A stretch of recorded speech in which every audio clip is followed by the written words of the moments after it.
hit record. Oh, I should have gave more warning. hello everyone. Welcome to it's actually podcast. Today is Thursday and it's Nicole and me, Carolina, and we're gonna be talking about our journey on building Exsai. How's that coming along? Everything that we're facing and how that's affecting us and the good things and the not so good people tend not to share. That we're here for you to know.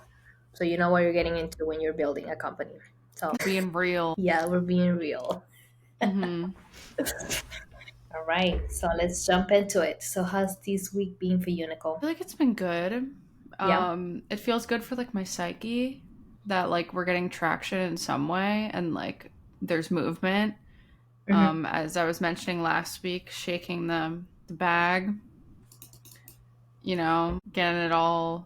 getting some movement instead of feeling stagnant. I think that a big theme that two separate companies, like within presenting ourselves, like how are we going to present ourselves as an entity within our big company, Actuate Ventures, and then also show up as our own entity as Exsai. Yeah. And I think personally, I'm finding a little bit of, I don't know if it's resistance or confusion on my own end on trying to, I personally know what's the difference between the two of them. But I feel like when I am personally approaching to people, it seems to be something there's lacking on the messaging because people tend to either mix the both of them or think that Excite is Actuate. So I think that there's something that we're currently working on, tweaking that messaging so it's properly delivered and people can understand that Excite is not Actuate and vice versa. It's Actuate is our umbrella, and then we have Excite, and Excite is the product arm of our venture studio, where all of the companies that we bring through the venture studio and even the companies that we develop through it and all the companies that we bring under the fund, we're going to be helping them in the strategy side of things, the product side of things. So yeah, there's that. There's I think the more we do it, the more we tweak it, the more we're going to be able to identify what's working and what's not. I think we were able to lock in a messaging that is working, but we also encounter this new problem, right? The more we try, the more we do it, we're going to continue excelling at it until we find what's the secret sauce, right? What's out there. That I heard a lot of people that they talk about it, like when they're in the process of funding their companies and when they're going through all the ups and downs and figuring out the messaging and everything, and then when they finally come to it, they're like, oh my god, this was so easy. How didn't you think about this from the very beginning? And I think it's like the whole process of having to go through it, that if you would knew it from the very beginning, probably you wouldn't get the same results. But I think it's the journey that you go through for you to be able to figure it out, what is the proper way to approach and identify your customer, and then finally be successful at properly communicating what is that your offering is. There's that. Well, I think that we had to come to this crossroad of knowing how to position ourselves because like I've seen it with other companies and like there's this one thing that I always come back to when I think of it is that like for a while I was using for since I have a background in doing UX design, there was this thing that came up that was this new like portfolio builder, and it was called like UX Folio, and they were very much targeting UX designers. And this was when I was like in the mindset of like I just need a portfolio, just something. I'll use a template website. I'm getting too much in my head about like learning Webflow or whatever. This was like beginning of my journey, and I was like, okay, I'm just gonna use this website. Then I found out later that this like company was actually built by like a UX design studio. But like and I had no idea, like it was so like detached from it, just like slightly said it like in their footer. So then I was able to realize, oh, okay, like they're actually a UX design studio and they were like, oh, we should make this product for UX designers, you know? So that's like what I think of when I think of like what we're kind of doing here. Even though we're not doing like a front facing project, that's like what comes to my mind when I can wrap around what Exsai is. You know, it's like this other entity of this bigger thing. And it's just in our case, our bigger entity is what, since we're associated with that, with Actuate Ventures, it's what is drawing our target customers in. So it's like right now, I feel like we're balancing that with also not trying to come across like, oh, since we're like a venture studio, like we are gonna like, you know, giving the vibe that like we're gonna invest in them, you know, or giving the vibe that like I don't want to take advantage of anyone's time. I don't want to do any of that. So that's also what we're navigating right now, of being like, this is what we do. You're muted, Carolina. And I muted myself. I didn't even realize I started talking. You told me I was muted. I didn't hear you. The second time I did, finally. It's fine. Oh my god, I lost what I was gonna say. I think I was saying that as long as we keep locking in that messaging, the more we try, it's like try, it doesn't work, start again. As long as we're clear on how we are communicating, what we want to communicate, I think there shouldn't be any misunderstandings. So that's one thing that we're learning now, when we're tweaking our messaging, doing all of these things to be able to reach out our targets, our target companies, things like that. I think it's a good problem to have, and it's not at the same time, right? Because we're getting traction, but there's something going on definitely with the messaging, because we're creating this some sort of confusion on the people that we're targeting, and Yeah. it's just a matter of tweaking it and seeing what else is gonna work. Yeah. And it's, I think we're also balancing like if how these relationships also intertwine within both pockets, you know? Like how, because, you know, we're still in product market fit for XI, Yeah, and like how we could also redefine our services for it to be like a relationship that we foster through both of our companies. yeah. So I've been excited to continue to explore that, of like um say, because I bring up the UX Folio example because they were a group of people that saw a gap within the industry on that there's not a portfolio builder that like is for UX designers. So they created their own product. Um and it does fairly well. Till this day. That's, I think right now, because I think it did very well then. It's still, I still do mentor some junior designers that use it.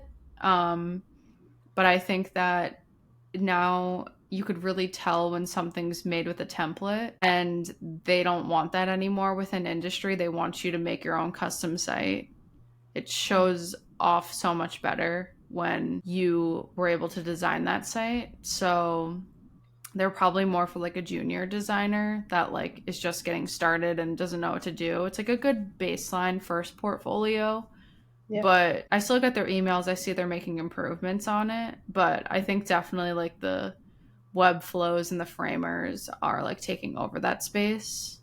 Would you say Figma is along those as well? I've seen a lot of people having their portfolios on Figma. Yes, but I think like most of them look for websites, especially just where the level I'm at. Maybe if you're more senior and you just like send it as a file, that's fine.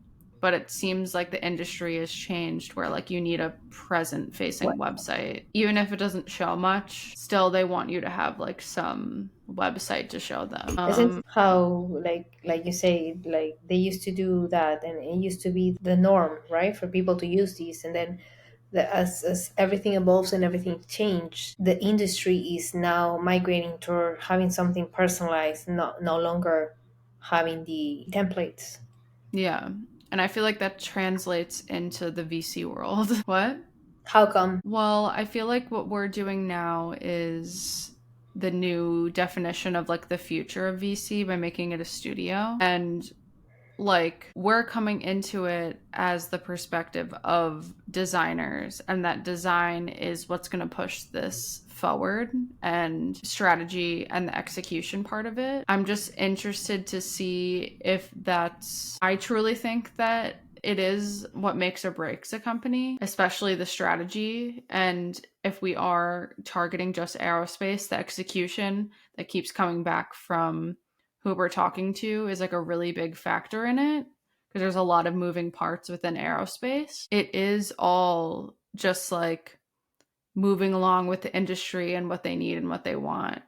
And that's the services that we could potentially provide from the perspective that someone in this space is looking for. I think I personally seen it, and I've been reading a little bit and like starting to do some research, and then I fell off of it. But apparently, this venture studio where you spit your own ideas, and you have also the BC part of it all joined together, is not such a novel idea.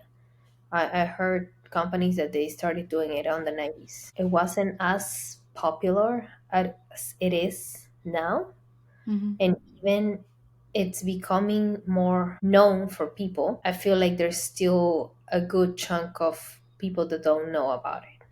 Yeah. They're not aware of it. But if you see the results specifically on venture studios, the companies that they spit out, the amount of being able to have a bigger impact monetarily, it's insane compared to what normally is, let's say, you investing in stocks and things like that. Granted, it's Mm-hmm. very risky, right? It's very risky to get into this world because you can invest in 100 companies and 99 of them can completely fail. But that one can be successful and can make up for all of those 99 that fail. Yeah. If you're lucky enough to have at least one, right? Mm-hmm. Then you see companies, I've seen VCs out there that they have investments on companies, and out of those 120 companies, 68 of them exited. And it's just like, wow, like what's their secrets? What are they doing for them to be able to identify such successful outcomes, right? Mm-hmm. And I think that the part, like what Andrew and Chris are doing, are being able to identify from very early stages what's going to potentially work and what's not. I think that's what makes the difference. And also, a lot of the companies that they've been talking to is like, nowadays people don't just look for investments, they want also the support. They want to be able to know that whatever company they're onboarding with, it's not just giving them money, but it's also helping them through the whole process. It's giving them the guidance on, hey, you can optimize your product by this, or what about, I know you're targeting this kind of segment, but what you are giving them, it can also be used for these other things. Have you thought about like diversifying a little bit? Then you are creating all of these different sources of income that makes it for the company to be more profitable in the long run, or not necessarily just focus on the long term that you know is going to give you money, but now while I'm doing it and I have these, and that can give me even a longer runway as well. So I think now companies are becoming more selective on who they decide to join forces with, that is actually gonna secure some sort of success for them. And I Yeah, of think that course. that's cool, because before people were just like, just give me money, and they'll burn through it. Like the other day, the one person that we talked to, that they burned through this particular company, that burned through a lot of money in the billion, and nothing happened with it. Yeah. I don't think people can afford to take the debt anymore. Yes, exactly. So it's I like think they'd rather like say no than and not build the company than like take the huge risk. like it depends on the type of founder, right? Like because you're definitely gonna encounter founders that are like, okay, just give me the money. If it didn't work out, it didn't work out. You know what you were getting into. You know, Yeah. it's not like you're gonna be like, hey, return the money. It's not gonna happen. But then there's like also the more conscious founders, and that they're looking to generate some stream of revenue from them for themselves from the very beginning without having. I'm still working on my big goal, but meanwhile I can do all of these other things as well, and I can benefit, and I can even cross pollinate industries, and still setting me up for success. It's still not deviating me from my main goal. So we're starting to see more of those, which is exciting because people you're starting to see people that are really care about what they're building. They're really invested in it, and they're not just like, oh, if it fell, I'll just create something new. Hmm. Yeah, but at the end of the day, like, of course, 100% all what you're saying. It's building this new future of the VC world, because what do companies even want? What even is support for them? What even is going to attract them to want to choose, like, being invested by us or another place? Like, that's where, you talk about the secret sauce. Like, that's the, that's part of the secret sauce. It's like, how do you nurture and develop a company for success? What I tools do think, they need? Like, what is something that is actually of value to them? yeah, I believe like from the couple interviews that we had so far, like people are just not looking for. They seem to have like pretty clear what they want to do, but they're encountering like a little bit of needing guidance along the ways of like even hiring people, how to hire the proper people, how to Hmm. put processes in place that will assure me that I have a successful operation. How do I make it so my messaging is correct? How do I make it so I'm actually targeting the right customers? Because a lot of companies they target unfortunately the wrong kind of customers. Yeah. You don't know that until you go through. I keep knocking on this door, no one's opening. What about if I go knock on this other door? And then they open with arms wide open and like, oh my god, I should have been knocking on this door the whole time. Yeah. But it's something that you go discovering along the journey. It's not Hmm. necessarily something that it's just like given to you. It's more along the ways of you building something. So yeah, it's a little bit of a roller coaster. I've seen, and I keep finding more of these things, like companies that they are very successful nowadays. When I seen interviews on the founders, and they're like, "Oh yeah, we were supposed to do number one, talk to your customers, talk to your potential customers, like because you might be talking to wrong people. You might end up discovering that what you're offering is not for them, it's for someone else." And I think that's something that we are implementing here. That we're Hmm. trying to see, hey, does this work for you? Or if it doesn't work for you, who do you think will be useful for? I think that's step number one on finding out if what we want to offer, if what we think that it's our advantage. Are we giving it to the right people, or maybe we're like, you know what, this you're wasting time here because there's no use for them, and why don't you go to this other place? Might be more useful for them. Hmm.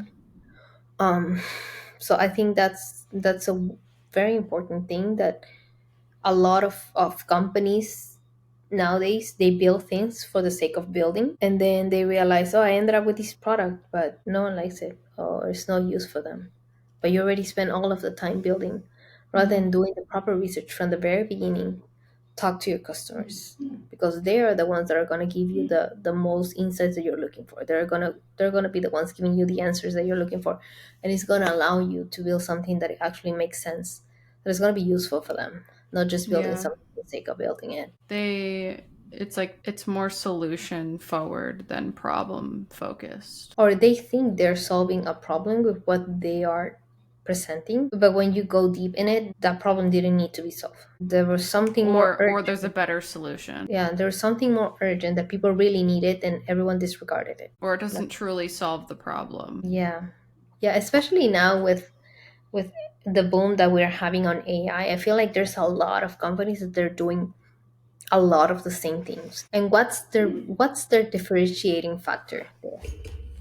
Like what's setting them apart from all the 100 companies that are offering the same thing? Yeah, that's for them to determine. Yeah. I was gonna say something, but I'm like, it's really for them to figure that out, Like, You really, I think it's just when things have the big boom, everyone's like, oh, people are throwing money at this. Let me start Everyone wants to this. jump on it. Yeah, Yeah. yeah, that's true. It is. Yep. But be very intentional on what you're doing. I think out of all the AI companies that are there right now, because everyone is implementing AI, right? On everything. I think there's only a handful that are like, oh wow, this is really cool. What you guys are doing, like, Yeah. it's amazing. This is like taking us to a next level, to a new future. All the other ones are like, oh yeah, I can use you and 100 more. Yeah. But yep, we're on our own product market fit journey. And I'm happy to be going through this journey, sitting in a new position and role, because it just opens up my empathy for when we are working with other founders on how the journey of product market fit is not an easy adventure, but it's possible. And you just have to know when to pivot, know what information you're getting is valuable and what's a sign to get clearer and clearer. But it is a journey and you will get to a destination. Yeah, and not attached to something, right? Because I think the Yeah. most results that we gotten is because of our ability to pivot real quick without attaching to it. And I think Mm-hmm. that's a big thing. Like people sometimes attach to an idea because that's what they thought from the very beginning. Yeah. But if you see it's not working out, just give it a try to, like, don't go 180 degrees, but maybe a couple degrees, and it will start guiding you in the right way. Mm-hmm. Fail and fail fast. Otherwise, you're gonna keep swimming on the wrong waters. And I personally don't want to swim in the wrong. No, well, it feels like a natural close, and we have another meeting to get to, so we We're on need a some con. decompression time. It's We healthy, do, we do. everyone. Yeah. All right, well, we'll see you next week. Thanks so much for tuning in. Thank you. Hope you have a great rest of your week. See you next week. Bye. Bye.